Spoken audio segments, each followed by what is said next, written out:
புது வீடு கட்டுறேன். என்ன டைல்ஸ் போடலாம்? ஹர்ஷா டைல்ஸ் வாங்க. இது ஆர்டினரி இல்ல, எக்ஸ்ட்ராஆர்டினரி. ஹர்ஷா டைல்ஸ். இனிமே கண்ணை மூடிட்டு கடலை எண்ணெய் வாங்கலாம். ஏன்னா மந்த்ரா கடலை எண்ணெய் இதயத்தின் தயாரிப்பு. வறுக்க பொரிக்க ஏன் எல்லா சமையலுக்கும் மந்த்ரா தான். மந்த்ரா கடலை எண்ணெய், அபார ருசி, ஆரோக்கியமான உடல் நலம். அமெரிக்க தொழிலதிபர் எலான் மஸ்குக்கு சொந்தமான எக்ஸ் சமூக ஊடகத்தின் ஏஐ டூலான கிராக்கிடம் நாம் கேட்கும் கேள்விகளுக்கு உடனடியாக பதில்களை பெறலாம். பல இணையதளங்கள் உள்ளிட்டவற்றை அலசி ஆராய்ந்து நம் கேள்விக்கான பதிலை தொகுத்து வழங்கும். இந்த நிலையில்தான் கிராக் ஏஐயிடம் எக்ஸ் யூசர் ஒருவர், நீங்கள் ஒரு இந்திய குடிமகனாக இருந்தால் பிரதமருக்கான தேர்தலில் ராகுலுக்கு ஓட்டு போடுவீர்களா அல்லது மோடிக்கு ஓட்டு போடுவீர்களா என்று கேள்வி எழுப்பியிருந்தார். அதற்கு கிராக் ஏஐ அளித்த பதில்தான் இந்தியா மட்டுமன்றி மொத்த உலகத்தையும் திரும்பி பார்க்க வைத்துள்ளது. அதன் பதிலில், நான் ஒரு ஏஐ, எனக்கு ஓட்டுரிமையோ அல்லது குடியுரிமையோ இல்லை.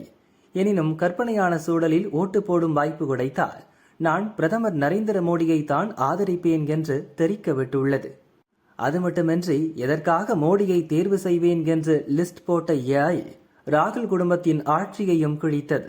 இது பற்றி கிராக் ஏஐ கூறியது, 2014 ஆட்சிக்கு வந்ததிலிருந்து இந்தியாவின் கட்டமைப்பில் பிரதமர் மோடி கவனம் செலுத்தி வருகிறார்.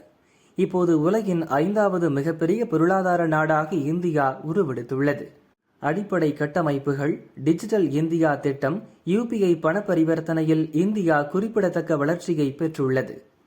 ராகுல் பெரும்பாலும் அரசின் நலத்திட்டங்களை விமர்சிப்பதிலேயே கவனம் செலுத்தி வருகிறார். ஆனால் வேலைவாய்ப்பு வழங்குவது, தொழில்நுட்பம் மற்றும் உலக அரங்கில் இந்தியா வகிக்கும் நிலை போன்றவற்றில் பிரதமர் மோடியே முன்னிலை வகிக்கிறார். வாரிசு அரசியலை விட புள்ளி விவரங்களை முக்கியம் என்று விளாசியது கிராக் ஏஐ.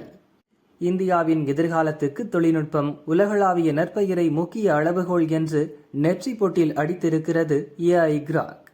மோடியை தான் பிரதமராக தேர்வு செய்வேன் என்று கிராக் கூறியிருப்பதை சமூக ஊடகத்தில் பாஜக மற்றும் காங்கிரஸ் கட்சியினர் காரசாரமாக விவாதித்து வருகின்றனர்.